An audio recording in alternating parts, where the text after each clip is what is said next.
Hello friends, welcome to our channel. ഇന്ന് നമ്മൾ നോക്കാൻ പോകുന്നത് Embedded System സബ്ജക്റ്റിലെ മൊഡ്യൂൾ 1ൽ വരുന്ന ഫസ്റ്റ് ടോപ്പിക് ആണ് fundamentals of embedded systems. Okay, നമുക്ക് സ്റ്റാർട്ട് ചെയ്യാം. അപ്പോൾ അതിനു മുൻപായിട്ട് ആദ്യമായിട്ടാണ് ചാനൽ കാണുന്നതെങ്കിൽ നിങ്ങൾക്ക് ഇഷ്ടപ്പെടുകയാണെങ്കിൽ ചാനൽ സബ്സ്ക്രൈബ് ചെയ്യുക, ലൈക്ക് ചെയ്യുക, ഷെയർ ചെയ്യുക. Okay, system. എന്താണ് system? A system is an arrangement in which all its units assemble work together according to a set of rules. അല്ലേ? അതായത് സിസ്റ്റം എന്ന് പറയുമ്പോൾ അതിൽ തന്നെ കുറേ യൂണിറ്റ്സ് ഉണ്ടായിരിക്കും. എന്തിനാണ്? അതായത് ഒരു സ്പെസിഫിക് ടാസ്ക് പെർഫോം ചെയ്യണം. ഓക്കെ, ഒരു ടാസ്ക് പെർഫോം ചെയ്യണം. അപ്പം അതിന് വേണ്ടിയിട്ട് തന്നെ അതിലുള്ള എല്ലാ യൂണിറ്റ്സ്, എല്ലാ കമ്പോണൻസ് എന്ന് പറയുന്നത് ഒരുമിച്ച് വർക്ക് ചെയ്താൽ മാത്രമാണ് ആ ടാസ്ക് പെർഫോം ചെയ്യാൻ പറ്റുള്ളൂ. അല്ലേ? കറക്റ്റ് ഔട്ട്പുട്ട് കിട്ടുള്ളൂ. ഓക്കെ, അപ്പോൾ സെറ്റ് ഓഫ് റൂൾസ് ഉണ്ടായിരിക്കും. According to set of rules എന്ത് ചെയ്യുന്നു? ആ ഒരു ടാസ്ക് ഇതെല്ലാ യൂണിറ്റ്സും ഒരുമിച്ച് എന്ത് ചെയ്യുന്നു? പെർഫോം ചെയ്യുന്നു. ഓക്കെ, അപ്പോൾ നമുക്ക് ഇങ്ങനെ പറയാം, it can also be defined as a way of working, organizing or doing one or many tasks according to an fixed plan. അല്ലേ? ഒരു ഫിക്സഡ് പ്ലാൻ ഉണ്ടായിരിക്കും. അതനുസരിച്ചിട്ട് എന്ത് ചെയ്യാണ്? എല്ലാ യൂണിറ്റ്സും ഒരുമിച്ച് പെർഫോം ചെയ്യുന്നു, വർക്ക് ചെയ്യുന്നു. അല്ലേ? അപ്പോൾ ആ ഓർഗനൈസ് ചെയ്തിരിക്കുന്നത് എന്തിനു വേണ്ടിയിട്ടായിരിക്കും? ഈ ടാസ്കുകളെല്ലാം തന്നെ പെർഫോം ചെയ്യണം. അപ്പോൾ ആ ഒരു രീതിയിലാണ് ശരിക്കും എല്ലാ യൂണിറ്റ്സും ഓർഗനൈസ് ചെയ്ത് വെച്ചിരിക്കുന്നത്. അല്ലേ? ഒരു എക്സാമ്പിൾ പറയുകയാണെങ്കിൽ വാച്ചിന്റെ കേസ് എടുക്കാം. വാച്ച് എന്ന് പറയുന്നത് എന്താ? ഒരു ടൈം ഡിസ്പ്ലേയിങ് സിസ്റ്റം ആണ്. അല്ലേ? അപ്പോൾ its component follow a set of rules to show time. ഇനി ഏതെങ്കിലും ഒരു പാർട്ട് ഫെയിൽ ആയി കഴിഞ്ഞാൽ സംഭവിക്കും, ആ വാച്ച് അവിടെ സ്റ്റോപ്പ് ആവും. അല്ലേ? Watch will stop working. അപ്പോൾ നമുക്ക് എന്ത് പറയാം? അതായത് ഒരു സിസ്റ്റം എന്ന് പറയുമ്പോൾ അതിൽ വരുന്ന അതിന്റെ സബ് കമ്പോണൻസ് എന്ന് പറയുന്നത് എങ്ങനെയാണ്? ഒന്ന് മറ്റൊന്നിനെ ഡിപ്പെൻഡ് ചെയ്തിരിക്കുകയാണ്. ഓക്കെ, ഏതെങ്കിലും ഒന്ന് ഫെയിൽ ആയി കഴിഞ്ഞാൽ എന്ത് ചെയ്യും? ആ ഒരു കംപ്ലീറ്റ് സിസ്റ്റം അവിടെ ഫെയിൽ ആയി പോവാണ്. ഓക്കെ, അതാണ് ആ ഒരു എക്സാമ്പിൾ നമ്മൾ പറഞ്ഞത്, വാച്ചിന്റെ ഒരു എക്സാമ്പിൾ പറഞ്ഞത്. Okay, embedded system. അപ്പോൾ എന്താണ് എംബഡഡ് എന്ന് പറഞ്ഞാൽ? അതായത് ഒന്ന് മറ്റൊന്നായിട്ട് എന്ത് ചെയ്തിരിക്കുകയാണ്? അറ്റാച്ച് ചെയ്തിരിക്കുകയാണ്. Okay, embedded means something that is attached to another thing. അപ്പോൾ എംബഡഡ് സിസ്റ്റം എന്ന് പറയുമ്പോൾ നമുക്ക് ഇങ്ങനെ പറയാം, ഒരു കമ്പ്യൂട്ടർ ഹാർഡ്വെയർ സിസ്റ്റം. ഓക്കെ, അതിലേക്ക് സോഫ്റ്റ്വെയർ എന്ത് ചെയ്തിരിക്കുകയാണ്? എംബഡഡ് ചെയ്തിരിക്കുകയാണ്. ഓക്കെ, അപ്പോൾ എംബഡഡ് സിസ്റ്റം എന്ന് പറയുന്നത് ഇൻഡിപെൻഡന്റ് സിസ്റ്റം ആയിരിക്കാം, അല്ലെങ്കിൽ ഒരു ലാർജ് സിസ്റ്റത്തിന്റെ പാർട്ടായിരിക്കാം. Okay, an embedded system can be an independent system or it can be a part of a large system. An embedded system is a microcontroller or microprocessor based system which is designed to perform a specific task. അപ്പോൾ ഈ ഒരു embedded system എന്ന് പറയുന്നത് എങ്ങനെയാണ്? Micro controller or micro processor base system ആണ്. അപ്പോൾ എന്ന് പറയുന്നത് ഒരു സ്പെസിഫിക് ടാസ്ക് പെർഫോം ചെയ്യുന്നതിന് വേണ്ടിയിട്ടാണ് ഡിസൈൻ ചെയ്തിരിക്കുന്നത്. അപ്പോൾ ഒരു എക്സാമ്പിൾ പറയുകയാണെങ്കിൽ ഫയർ അലാം എന്ന് പറയുന്നത് ഒരു എംബെഡഡ് സിസ്റ്റം ആണ്.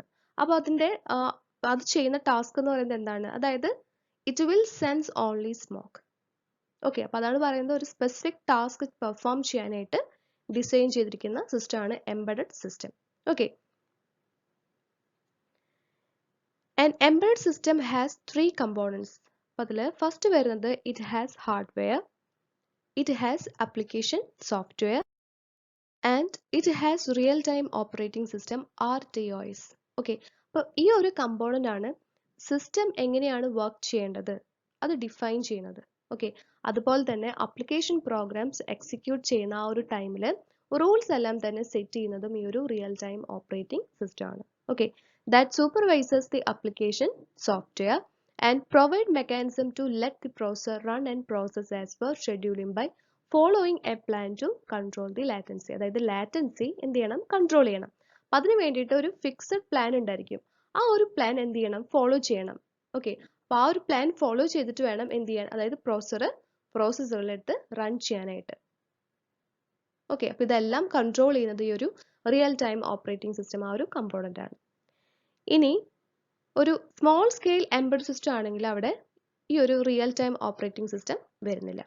അപ്പോൾ എംബെഡഡ് സിസ്റ്റത്തിനെ എങ്ങനെ നമുക്ക് ഡിഫൈൻ ചെയ്യാൻ പറ്റും? So we can define an embedded system as a microcontroller based software driven reliable real time control system. Okay, ഇനി വരുന്നത് difference between embedded system and general purpose computer. അപ്പോൾ embedded system എന്ന് പറയുന്നത് ഒരു സ്പെസിഫിക് ടാസ്ക് പെർഫോം ചെയ്യുന്നതിന് വേണ്ടിയിട്ട് design ചെയ്തിരിക്കുന്നതാണ്, അല്ലേ? ഇനി ജനറൽ പർപ്പസ് കമ്പ്യൂട്ടർ എന്ന് പറയുമ്പോഴോ അതായത് ജനറൽ ആയിട്ട് യൂസ് ചെയ്യാം. അതായത് ഇപ്പോൾ പ്ലേയിങ് ഗെയിംസ്, അതുപോലെ തന്നെ മൂവി കാണാനായിട്ട്, അതുപോലെ സോഫ്റ്റ്വെയർ ക്രിയേറ്റ് ചെയ്യുന്നതിന് വേണ്ടിയിട്ട്, അതുപോലെ വർക്ക് ഓൺ ഡോക്യുമെന്റ്സ്, അതായത് സ്പ്രെഡ്ഷീറ്റ്. ഓക്കെ, അപ്പം അങ്ങനെയൊക്കെ വരുമല്ലോ. അതാണ് ജനറൽ പർപ്പസ് കമ്പ്യൂട്ടർ. ഓക്കെ, അപ്പം നമുക്ക് അതിൻ്റെ ഡിഫറൻസ് നോക്കാം. Criteria, general purpose computer embedded system. Okay, അപ്പോൾ അതിൽ ഫസ്റ്റ് വരുന്നത് കണ്ടൻസ് ആണ്. അപ്പോൾ ജനറൽ പർപ്പസ് കമ്പ്യൂട്ടർ എന്ന് പറയുന്നത് ശരിക്കും combination of general hardware and a general purpose operating system. അതായത് വെറൈറ്റി ഓഫ് ആപ്ലിക്കേഷൻസ് എക്സിക്യൂട്ട് ചെയ്യുന്നതിന് വേണ്ടിയിട്ടാണ്. Okay, for executing and variety of application. ഇനി എംബഡ് സിസ്റ്റം എന്ന് പറഞ്ഞാൽ combination of special purpose hardware and embedded operating system. ഇതിന് വേണ്ടിയിട്ടാണ്, അതായത് specific set of applications execute ചെയ്യുന്നതിന് വേണ്ടിയിട്ടാണ്. ഓക്കെ, ഇനി നെക്സ്റ്റ് വരുന്നത് ഓപ്പറേറ്റിംഗ് സിസ്റ്റം. അപ്പോൾ ഓപ്പറേറ്റിംഗ് സിസ്റ്റത്തിന്റെ കേസ് എടുക്കുകയാണെങ്കിൽ ജനറൽ പർപ്പസ് കമ്പ്യൂട്ടറിൽ it contains general purpose operating system. Embed system ആകുമ്പോഴോ നമ്മൾ നേരത്തെ പറഞ്ഞു, അതായത് ചിലതിൽ ഓപ്പറേറ്റിംഗ് സിസ്റ്റം ഉണ്ടാവാം, ചിലതിൽ ഉണ്ടാവാതിരിക്കാം, അല്ലെ. It may or may not contain operating system. ഇനി നെക്സ്റ്റ് വരുന്നത് ഓൾട്ടർനേഷൻസ് ആണ്. സോ ജനറൽ പർപ്പസ് കമ്പ്യൂട്ടറിലാണെങ്കിൽ applications are alterable by the user. Embedded system ആണെങ്കിൽ applications are not alterable by the user. ഇനി കീ ഫാക്ടർ, ജനറൽ പർപ്പസ് കമ്പ്യൂട്ടറിൽ performance ആണ് അവിടുത്തെ key factor എന്ന് പറയുന്നത്. ഇനി എംബഡഡ് സിസ്റ്റം ആണെങ്കിൽ അപ്ലിക്കേഷൻ സ്പെസിഫിക് റിക്വയർമെന്റ്സ് ആണ് കീ ഫാക്ടേഴ്സ് എന്ന് പറയുന്നത്. പവർ കൺസപ്ഷന്റെ കേസ് എടുക്കുകയാണെങ്കിൽ ജനറൽ പർപ്പസ് കമ്പ്യൂട്ടർ ആണ് കൂടുതലായിട്ടും പവർ കൺസ്യൂം ചെയ്യുന്നത്. എംബഡഡ് സിസ്റ്റം ആണെങ്കിൽ കുറവാണ്. ഓക്കെ, ഇനി റെസ്പോൺസ് ടൈം ആണെങ്കിൽ ജനറൽ പർപ്പസ് കമ്പ്യൂട്ടറിലാണെങ്കിൽ നോട്ട് ക്രിട്ടിക്കൽ, എംബഡഡ് സിസ്റ്റത്തിലാവുമ്പോൾ critical for some applications. Okay, okay, ഇനി വരുന്നത് characteristics of an embedded system ആണ്. അപ്പോൾ അതിൽ ഫസ്റ്റ് വരുന്നത് സിംഗിൾ ഫംഗ്ഷൻ, അതായത് എംബഡ് സിസ്റ്റത്തിൽ സ്പെഷ്യലൈസ്ഡ് ഓപ്പറേഷൻ ആണ് പെർഫോം ചെയ്യുന്നത്. ആ സെയിം ഓപ്പറേഷൻ തന്നെ വീണ്ടും വീണ്ടും റിപ്പീറ്റ് ആയിട്ട് ചെയ്യുന്നത്. ഫോർ എക്സാമ്പിൾ പറയുകയാണെങ്കിൽ പേജർ. പേജർ എങ്ങനെയാണ് അതിന്റെ ഫംഗ്ഷൻ എന്ന് പറഞ്ഞാൽ, അതായത് pager always function as an pager, അല്ലെ. അപ്പോൾ അതാണ് പറയുന്നത് perform an specialised operation and does the same repeatedly. Okay, ഇനി രണ്ടാമത് വരുന്നത് tightly constrained. All computing systems have constraint on design metrics, but those on an embedded system can be especially tight. എന്താണ് design matrix എന്ന് പറഞ്ഞാൽ, അതായത് implementation ഫീച്ചേഴ്സിന്റെ ആ ഒരു measure. Okay, അതിനെയാണ് ഡിസൈൻ മെട്രിക്സ് എന്ന് പറയുന്നത്. അപ്പോൾ ഇംപ്ലിമെന്റേഷൻ ഫീച്ചേഴ്സ് എന്ന് പറഞ്ഞാൽ എന്തൊക്കെയാണ്? Cost, size, power and performance, അല്ലെ. അപ്പോൾ എംബഡഡ് സിസ്റ്റത്തിന്റെ കേസ് ആണെങ്കിൽ അവിടെ എന്ത് വേണം? നമ്മൾ പറഞ്ഞു ഇതെന്ന് പറഞ്ഞാൽ ഒരു micro processor and micro control base system എന്ന് പറഞ്ഞു, അല്ലെ. അപ്പൊ അതിന്റെ സൈസ് എന്ന് പറഞ്ഞാൽ എംബഡ് സിസ്റ്റത്തിന്റെ സൈസ് എന്ന് പറയുമ്പോൾ എങ്ങനെയായിരിക്കണം? ആ ഒരു സിംഗിൾ ചിപ്പില് ഫിറ്റ് ആവണം. ഓക്കെ, അങ്ങനെ ആയിരിക്കണം അതിന്റെ സൈസ് എന്ന് പറയുന്നത്. It must be of an size to fit on an single chip. അതുപോലെ സ്പീഡിന്റെ കേസ് എടുക്കുകയാണെങ്കിൽ റിയൽ ടൈമിനേക്കാൾ ഫാസ്റ്റ് ആയിട്ട് വേണം പെർഫോം ചെയ്യാൻ വേണ്ടിയിട്ട്. Perform fast enough to process data in real time. അതുപോലെ തന്നെ എങ്ങനെയായിരിക്കും അതിന്റെ പവർ കൺസ്യൂമിങ്? നമ്മൾ നേരത്തെ പറഞ്ഞു ജനറൽ പർപ്പസ് കമ്പ്യൂട്ടറിനെ കമ്പയർ ചെയ്ത് നോക്കുമ്പോൾ എംബഡഡ് സിസ്റ്റത്തിൽ എങ്ങനെയാണ്? കുറവാണ്, അല്ലെ. Consume minimum power to extend battery life. Okay, ഇനി നെക്സ്റ്റ് വരുന്നത് റിയാക്റ്റീവ് ആൻഡ് റിയൽ ടൈം. അതായത് സിസ്റ്റം എൻവയോൺമെന്റിൽ വരുന്ന ചേഞ്ചസിനനുസരിച്ചിട്ട് എംബഡഡ് സിസ്റ്റം എന്ന് പറയുന്നത് കണ്ടിന്യൂസ്ലി റിയാക്ട് ചെയ്യുന്നു. ഓക്കെ, ഒരു എക്സാമ്പിൾ പറയുകയാണെങ്കിൽ കാറിന്റെ കേസ് എടുക്കാം. Consider an example of an car cruise controller. ഇവിടെ എന്ന് പറഞ്ഞാൽ continuously monitors and react to speed and brake sensors. എന്നിട്ട് എന്ത് ചെയ്യുന്നു? അതായത് ഇവിടെ പറഞ്ഞിട്ടുണ്ട് ഈ ഒരു ക്യാരക്ടറിസ്റ്റിക്സ് എന്ന് പറയുമ്പോൾ compute certain result in real time without any delay. Okay, അപ്പോൾ ഈ ഒരു എക്സാമ്പിളിന്റെ കേസ് എടുക്കുകയാണെങ്കിൽ എന്ത് ചെയ്യും? അതായത് ആക്സലറേഷൻ അല്ലെങ്കിൽ ഡി ആക്സലറേഷൻ എന്ന് പറയുന്നത് റിപ്പീറ്റ് ആയിട്ട് എന്ത് ചെയ്യുന്നു? കമ്പ്യൂട്ട് ചെയ്യുന്നു. ഓക്കെ, ആ ഒരു ലിമിറ്റഡ് ടൈമിനുള്ളിലാണ് കമ്പ്യൂട്ട് ചെയ്യുന്നത്. ആ ഒരു കമ്പ്യൂട്ടേഷനിൽ എന്തെങ്കിലും ഡിലേ സംഭവിച്ചു കഴിഞ്ഞാൽ എന്താ ഉണ്ടാവുക? അതായത് ആ കാറിന്റെ ആ ഒരു കൺട്രോൾ, അല്ലെ, അതാണ് നമുക്ക് ഫെയിൽ ആയി പോവുക, അല്ലെ. A delayed computation can result in failure to control of the car. Okay, അപ്പൊ അതാണ് റിയാക്റ്റീവ് ആൻഡ് റിയൽ ടൈം. ഇനി നമ്മൾ നേരത്തെ പറഞ്ഞതാണ് micro processors or micro controller base system ആണ് എംബഡഡ് സിസ്റ്റം എന്ന് പറയുന്നത്. ഇവിടെ മെമ്മറി എന്ന് പറയുമ്പോൾ it must have A memory. Okay, secondary മെമ്മറിയുടെ ആവശ്യം എംബഡഡ് സിസ്റ്റത്തിൽ വരുന്നില്ല. സോഫ്റ്റ്വെയർ എന്ന് പറയുന്നത് ഈ ഒരു മെമ്മറി, അതായത് റോമിലാണ് എംബഡ് ചെയ്തിരിക്കുന്നത്. ഓക്കെ, ഇനി connected. It must have connected peripherals to connect input and output devices. Hardware software system. Software എന്തിനാണ് യൂസ് ചെയ്യുന്നത്? For more features and flexibility, and hardware is use for performance and security. Okay, ഇതൊക്കെയാണ് characteristics of an embedded system. Okay, ഇനി വരുന്നത് characteristics of embedded computing applications ആണ്. അതിൽ first വരുന്നത് complex algorithm, user interface, real time, multi rate, manufacturing cost and power. Okay, complex algorithm. The operation perform by the microprocessor may be very sophisticated. അതായത് ഇപ്പോൾ micro processor ഒരു example പറയുകയാണെങ്കിൽ ഇപ്പോൾ automobile engine. Okay, അപ്പോൾ ആ ഒരു automobile engine control ചെയ്യാന്ന് പറയുമ്പോൾ അതായത് അതിൻ്റെ ഫുൾ പെർഫോമൻസിനെ ഒപ്റ്റിമൈസ് ചെയ്യണം. ഓക്കെ, അപ്പം അതിന് വേണ്ടിയിട്ട് തന്നെ കോംപ്ലിക്കേറ്റഡ് ആയുള്ള ഫിൽറ്ററിംഗ് ഫങ്ഷൻസ് പെർഫോം ചെയ്യേണ്ടി വരുന്നുണ്ട്. Okay, for example, the microprocessor that control an automobile engine that perform complicated filtering function to optimize the performance of the car while minimizing pollution and fuel utilization. Okay, അതാണ് complex algorithms. Okay, user interface. അപ്പോൾ micro processors use ചെയ്തുകൊണ്ട് തന്നെ complicated ആയുള്ള user ഇന്റർഫേസിനൊക്കെ തന്നെ control ചെയ്യാൻ പറ്റും. അപ്പോൾ complicated user interface എന്ന് പറയുമ്പോൾ അതിൽ തന്നെ മൾട്ടിപ്പിൾ മെനൂസ് അതുപോലെ തന്നെ മെനു ഓപ്ഷൻസ് ഒക്കെ വരുന്നുണ്ട്. അപ്പോൾ ഒരു എക്സാമ്പിൾ പറയുകയാണെങ്കിൽ moving maps in GPS navigation ഒരു ഗുഡ് എക്സാമ്പിൾ ആണ്. ഓക്കെ, ഇനി to make things more difficult embedded computing operation must often be perform to meet deadlines. അപ്പോൾ അതിൽ വരുന്നതാണ് റിയൽ ടൈം.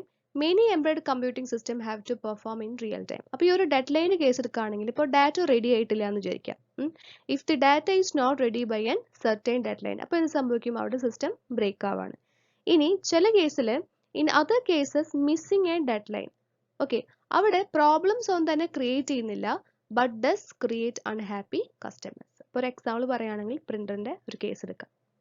ഓക്കെ, ഇനി നെക്സ്റ്റ് വരുന്നത് മൾട്ടി റേറ്റ്. അതായത് സെയിം ടൈമിൽ തന്നെ സെവറൽ റിയൽ ടൈം ആക്ടിവിറ്റീസ് നടന്നുകൊണ്ടിരിക്കുകയാണ്. അവിടെ എന്ത് സംഭവിക്കും? അവിടെ ഓപ്പറേഷൻ എന്ന് പറയുന്നത് കുറച്ചുകൂടെ കോംപ്ലിക്കേറ്റഡ് ആണ് അല്ലേ? ഒരു എക്സാമ്പിൾ പറയുകയാണെങ്കിൽ ഇപ്പോൾ ഒരു മൾട്ടിമീഡിയ ആപ്ലിക്കേഷൻസ് നോക്കാം. അപ്പോൾ ഓഡിയോ അതുപോലെ തന്നെ video. The audio and video portion of an multimedia stream run at very different rate, പക്ഷേ ക്ലോസ്ലി സിങ്ക്രണൈസ്ഡ് ആണ്. ഇനി ഏതെങ്കിലും, അതായത് ഓഡിയോ ആയിക്കോട്ടെ വീഡിയോ ആയിക്കോട്ടെ, okay, either the audio or video portion എന്ത് ചെയ്യുന്നില്ല, അതായത് ആ ഒരു ഡെഡ് ലൈൻ മീറ്റ് ചെയ്യുന്നത് ഫെയിലിയർ ആയി പോയിരിക്കുക. അപ്പോൾ എന്ത് സംഭവിക്കും? ആ ഒരു എൻറ്റയർ പ്രസന്റേഷൻ അവിടെ ഫെയിൽ ആയി പോയി അല്ലേ? Spoil the perception of the entire presentation. Okay, അതാണ് മൾട്ടി റേറ്റ്.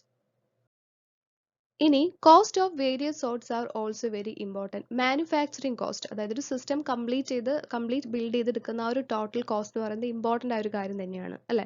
അപ്പോൾ ഈ മാനുഫാക്ചറിങ് കോസ്റ്റ് എങ്ങനെയാണ് ഡിറ്റർമിൻ ചെയ്യാൻ പറ്റുന്നത്? അതായത് ആ ഒരു സിസ്റ്റത്തിൽ ഏത് ടൈപ്പ് മൈക്രോ പ്രോസസർ ആണ് യൂസ് ചെയ്തിരിക്കുന്നത്, അതുപോലെ the amount of memory required, അതുപോലെ type of IO devices. Okay, ഇതിനൊക്കെ ഡിപ്പെൻഡ് ചെയ്തിട്ടാണ് ആ ഒരു മാനുഫാക്ചറിങ് കോസ്റ്റ് വരുന്നത് അല്ലേ? ഇനി power and energy. So power consumption directly affect the cost of hardware since a larger power supply may be necessary. ഇനി energy കൺസംഷന്റെ case എടുത്തു കഴിഞ്ഞാൽ എനർജി കൺസംഷൻ എന്ന് പറയുന്നത് ബാറ്ററി ലൈഫിനെയാണ് എഫക്ട് ചെയ്യുന്നത് അല്ലേ? Which is important in many application. അതുപോലെ തന്നെ heat consumption, okay, as well as heat consumption which can be important even in desktop applications. Okay, ഇനി വരുന്നത് applications of embedded systems in various sectors ആണ്. അപ്പോൾ അതിൽ first വരുന്നത് daily life electronic appliances ആണ്. അപ്പോൾ lift, microwave oven, refrigerator, washing machines ഒക്കെ example ആണ്. ഇനി ഹെൽത്ത് കെയറിന്റെ കേസ് എടുക്കുമ്പോൾ അവിടെ എക്സ്റേ, ECG, കാർഡിയോഗ്രാഫ്, അതുപോലെ തന്നെ ഡിസീസസ് ഡയഗ്നോസിസ് ഡിവൈസസ് ഒക്കെ അല്ലേ? ഇനി education, laptop or desktop, projector, printer, calculator, lab equipments അല്ലേ? ഇനി കമ്മ്യൂണിക്കേഷന്റെ കേസ് എടുക്കുമ്പോൾ mobile phone, satellite, modem network hub, router, telephone, fax. Security സിസ്റ്റത്തിലാണെങ്കിൽ CC camera, X ray scanner, okay, അതുപോലെ password protector door, face detection. Entertainment, television. Banking system ആണെങ്കിൽ ATM. അതുപോലെ തന്നെ വരുന്ന അപ്ലിക്കേഷൻസ് ആണ് ഓട്ടോമേഷൻ, നാവിഗേഷൻ, കൺസ്യൂമർ ഇലക്ട്രോണിക്സ്, അതായത് ക്യാമറാസിന്റെ കേസാണ്. പിന്നെ ഹൗസ് ഹോൾഡ് അപ്ലയൻസസ്, അതായത് washing machine, refrigerator. Then automotive industry, okay, anti lock braking system, ABS, okay, engine control. അതുപോലെ home automation and security systems, telecom, computer peripherals, അതായത് printer, scanners, okay, അതുപോലെ computer network system, network routers and switches. Health care ആകുമ്പോൾ ECG മെഷീൻസും EEG ഒക്കെ.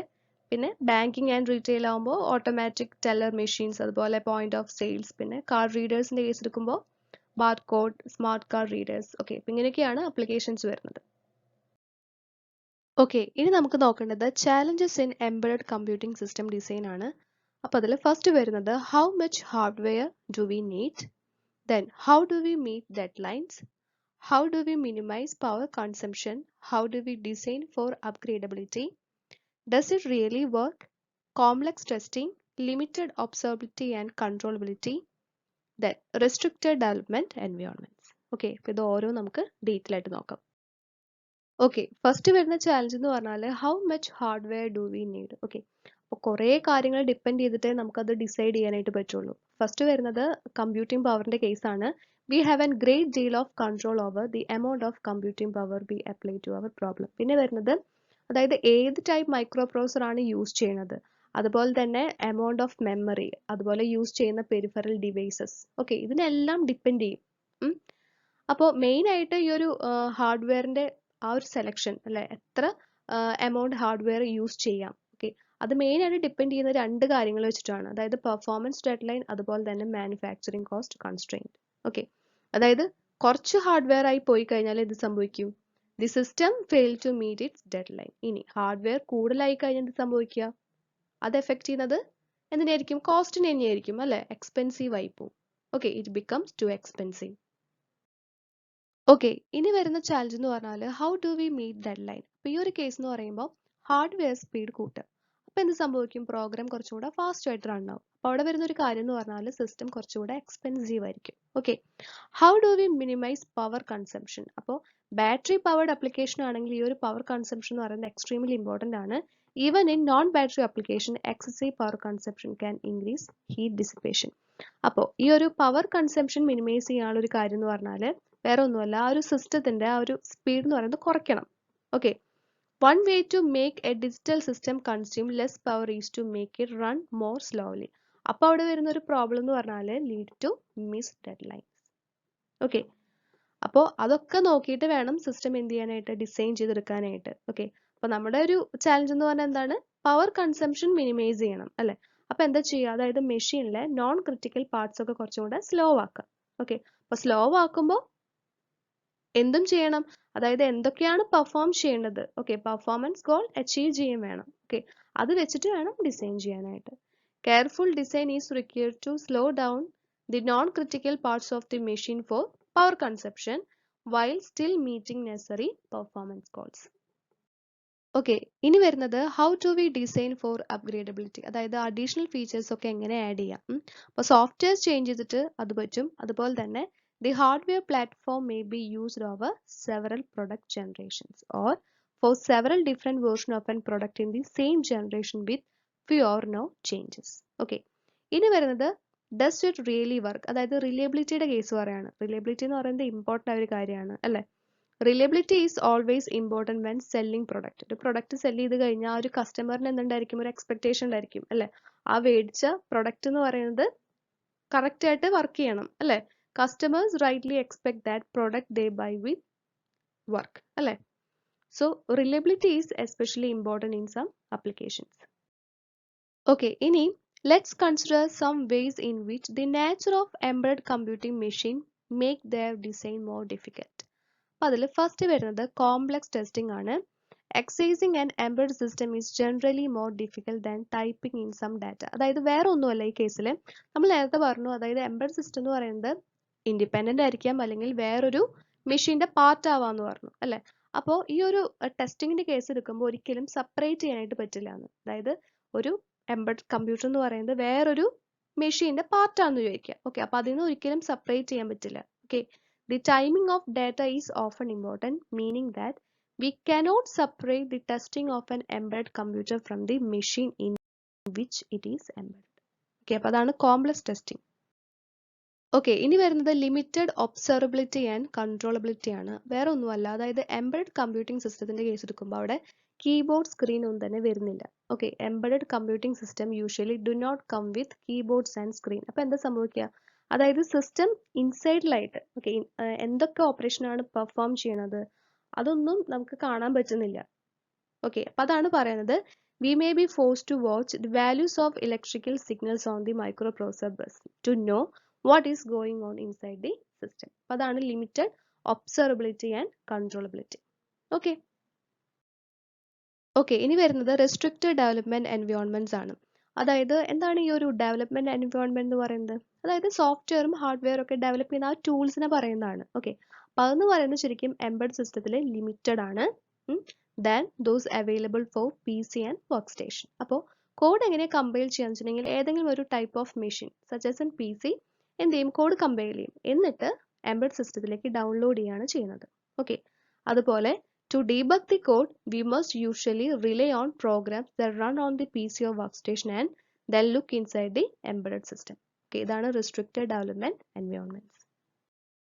Okay friends, അപ്പോൾ അത്രയേ ഉള്ളൂ. Simple ആയ ടോപ്പിക് ആണ് നമ്മൾ നോക്കിയത്. അപ്പോൾ ഈ ഒരു സബ്ജക്റ്റ് നമ്മൾ പെട്ടെന്ന് സ്റ്റാർട്ട് ചെയ്തത് കുറേ റിക്വസ്റ്റ് വന്നിട്ടുണ്ടായിരുന്നു ഈ ഒരു സബ്ജക്റ്റ് എടുക്കാൻ പറഞ്ഞിട്ട്. ഓക്കെ, അപ്പോൾ അതുകൊണ്ടാണ് വേഗം തന്നെ സ്റ്റാർട്ട് ചെയ്തത്. ഓക്കെ, അപ്പോൾ അത്രയേ ഉള്ളൂ. നമുക്കിനി അടുത്ത ക്ലാസ്സിൽ കാണാം. അതുവരെ എല്ലാവരും take care and bye bye.